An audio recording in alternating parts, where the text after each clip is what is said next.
11 শ্রেণীর মানুষদেরকে আল্লাহ এবং রাসূল করিম সাল্লাল্লাহু আলাইহি সাল্লাম ভালো বলেছেন, ভালো বলে আখ্যায়িত করেছেন।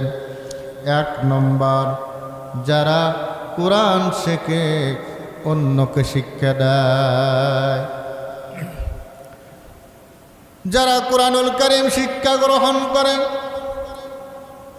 নিজে শিখে আর অন্যকে শিক্ষা দেয়।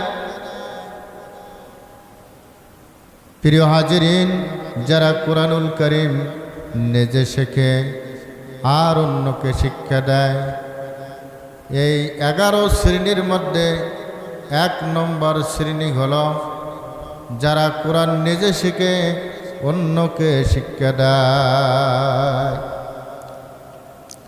কোরআনুল কারীমের মতো মহামূল্য